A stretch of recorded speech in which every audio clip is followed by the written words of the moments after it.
Hello guys, ni Gaju and Sandra, nk'uko bisanzwe turabasuhuje mwese mu izina rya Yesu. Nizere ko mumeze neza mwese aho muherereye abakunzi bacu, kandi dukomeza kubashimira kuri support yanyu. N'abatameze neza rwose turabizi, Imana ikomeze bagire neza, bizabane neza, ejo byakunda. Iminsi yose ntabwo imeze kimwe, bihebe mushikirize ikibazo cyose ufite, tumbire Yesu wenyine, ejo bizagenda neza. Hanyuma rero mutumenyereye nka Gaju and Sandra, n'ubundi niko bimeze, ariko mu bitaramo wenda byo kuramya Imana duhimbaza mu ndirimbo, ariko muri ubu buryo ushobora kwibaza noneho ko bicaye hano baba nta mucuranzi, nta keyboard, nta cyagenze bite. Rero uno munsi twaje mu buryo bwo kuramya Imana n'ubundi no kuyimbaza, ariko mu buryo bwo kuganira. Turaganira namwe n'ubundi bisanzwe kuri topic runaka twahisemo kuganira, hanyuma umuntu wese afite uburenganzira bwo kwandika comment kuri iki kiganiro turi gukore, atanga ibitekerezo wowe urabyumva ute kuri iki kiganiro tugiye gukora. Rero twahaye ikaze mwese, Imana ibahe. Njyewe nitwa Gaju, abantu benshi bakunda kutwitiranya cyane kandi ntidusa pe, ariko ugasanga abantu baratwitiranya, benshi bakatwita impanga. Oya, turi aba sisters. Nkurikira uyu, njye nitwa Gaju, ni Sandra. niko bimeze. Rero reka turirimba akaririmbo gato kugira ngo tujye twinjira mu gikorwa cyacu nyine zina.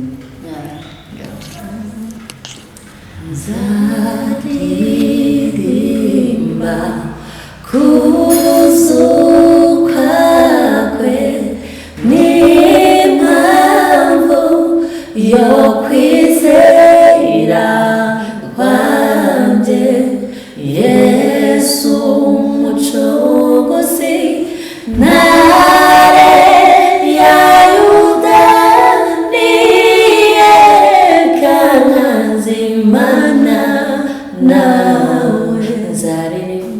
Nzaririmba kuzuka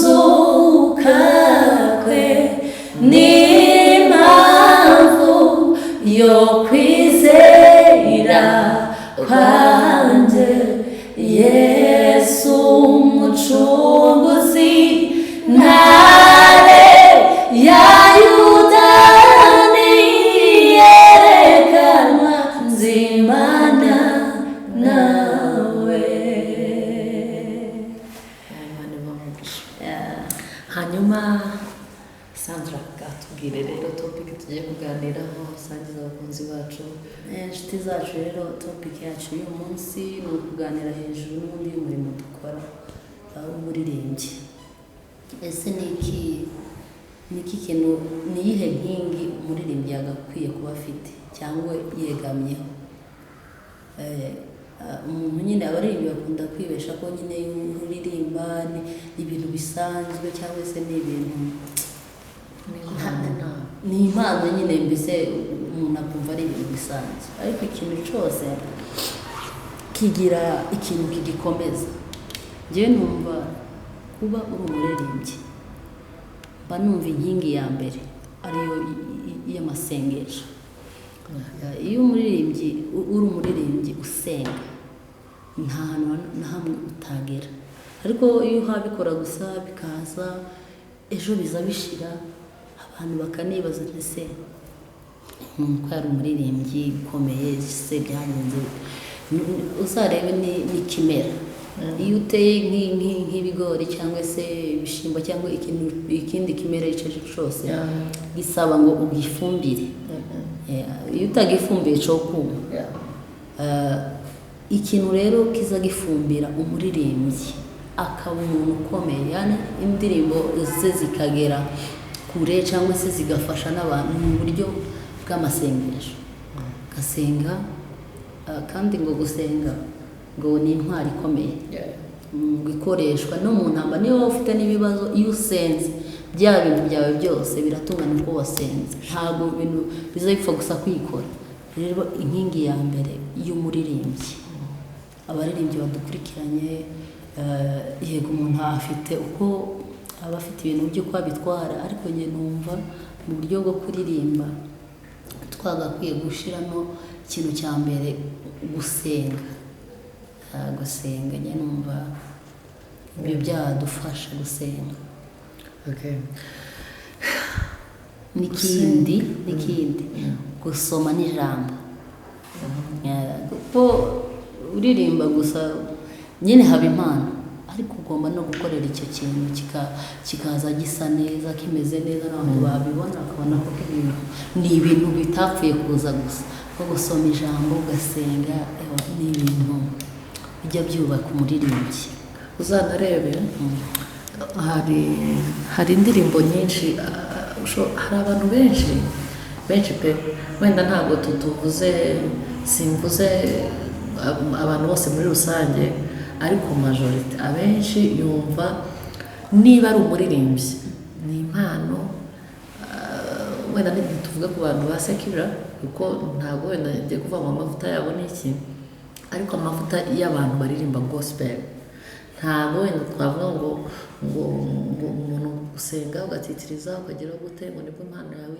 Senga wizeye neza ko ibintu uri gukora bigomba kuva ahantu bikagera ahandi, kubera ko uzarebe n'indirimbo uburyo ziba zanditse. Indirimbo ukuntu yandikwa, hari igihe wandika indirimbo ifite amagambo meza, ariko ukumva nta mavuta ifite. Nta mavuta, ubwo umuntu ari kuririmba rwose yanditse amagambo meza, ariko nta mavuta.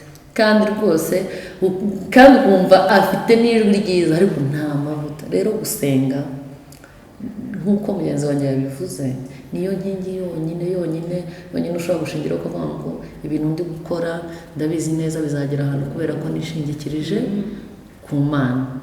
Uko udasenga ukavuga ngo njye mfite ijwi nararihawe, nta mpamvu rero yo gusenga. Nasenga ntagira gute, ndagenda hariya ndirimbe, ntacyo bitwaye. Ariko umuririmbyi wese uzi ko ibintu ari gukora yishingikirije ku Mana, ugomba kubikora wasenze. Ikindi kintu rero nkomoje ku ijambo bavuze ibijyanye no gusoma ijambo ry'Imana, urubyiruko Mana yanjye tugira ubutego bwo gusoma ijambo ry'Imana. Mana we, ku buryo hari umupasiteri wavuze ngo urubyiruko ngo rw'ubu dusigaye dusoma mu ijambo ry'Imana ngo kugira ngo tugire ibitotsi, kugira ngo ubone ibitotsi usinzire. Ariko mu by'ukuri ntabwo ari uko byakombye kumera muri iyi industry ya gospel. Ku muririmbyi biragoye kandi biragoye kuvuga ngo uzabone indirimbo ifatika iri buhindure umutima w'umuntu runaka, iri butagetinga umuntu ikavuga ngo umuntu agomba gukira. Ni mu ijambo ry'Imana, na ya masengesho wasenze ukabaza Imana, ese Mana iyi ndirimbo ngiye gusohora ko nayikuye mu ijambo ryawe, iyi ndirimbo hari ikintu ushobora guhindura kuri uriya muntu runaka? Kuko twese duteye bitandukanye, dufite mbese imyumvire itandukanye. Ese iyo myumvire itandukanye iyi ndirimbo irayikusanya yose, iyi targeting mu buryo butandukanye? Rero ikintu rwose kijyanye no guhora ku gicaniro ugasenga ugasoma ijambo, urubyiruko rwose Mana yanjye tuzadusenga Imana idushoboze pe. Ikindi kintu cya kabiri kiranga umuririmbyi, arangwa na discipline. Ukumva ko ugomba guca bugufi. Hari abaririmbyi bamwe nyine iyo abona ko ari ibintu byiza, tangira nyine kumva ko akomeye, arenze, nyine akumva ko ahantu hamwe ashobora kugenda nyine akaririmba ari uko bamuhamagaye bari bumwishyure, cyangwa yagera nko mu icaci wenda bari kuramya no guhimbaza, ntahaguruke barinde bamwiyegereze, barinde bamuhamagare mu izina, barinde bamuvugeho. Umuririmbyi wahamagara wumva ko ahantu hose ugeze mu ikanisa ryaba ari iryawe ritari iryawe, batarakwegeza batanakuvuze, si na ngombwa bakuvuge, utambuke uririmbe. Rero abaririmbyi tugomba kurangwa na discipline kandi tukubaha, kuko twebwe turi inzandiko zisomwa n'abantu benshi.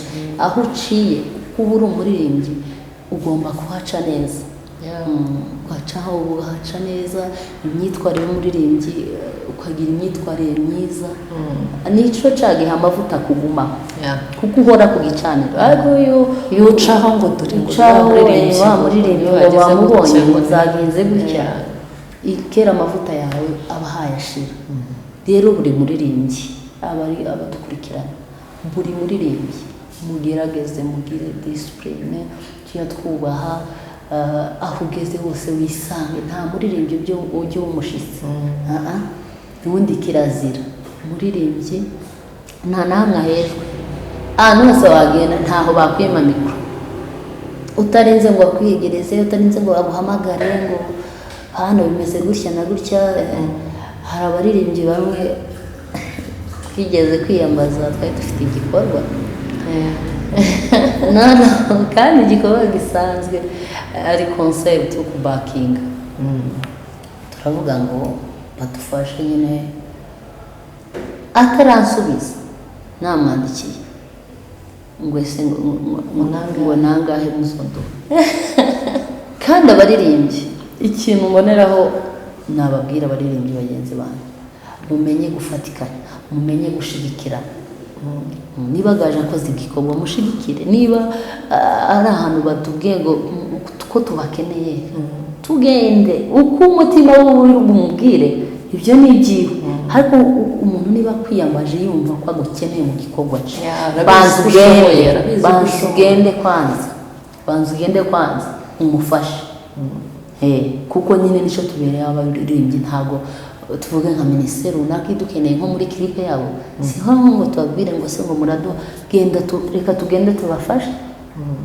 kuko impamvu bakubwiye ngo bafashe nawe ejo uzabakeneye rero baririmbye tugire discipline dukundane ikintu cya mbere dukundane tugende dukundane kabisa tujye dufatikanya nifuza umuntu runaka umuririmbyi azi dukorane niba ari indirimbo kandi mu rukundo tiwumve ko ari ahantu wageze sinumve ko ari ahantu nageze tuguranywe na discipline n'urukundo ibyo ngibyo nitubikora tuzagera kure cyane uko sawa Mungu wangu mchana usiku wewe uko sawa tu safarini hukuniacha majaribuni umenishika mkono uko sawa Mungu wangu mchana usiku wewe uko sawa tu safarini hukuniacha. Turabashimiye guys ko mwadukurikiranye Imana umugisha rero muze gutera comment kuri topic yacu y'uyu munsi twari dufite twumve nyine ibitekerezo ko bimeze uko mwabyumvishije rero naho utaha tuzasubira rero ntimwibagirwe gukora subscribe comment na share dusubire mu kiganiro cy'ubutaha mwakoze Imana umugisha bye.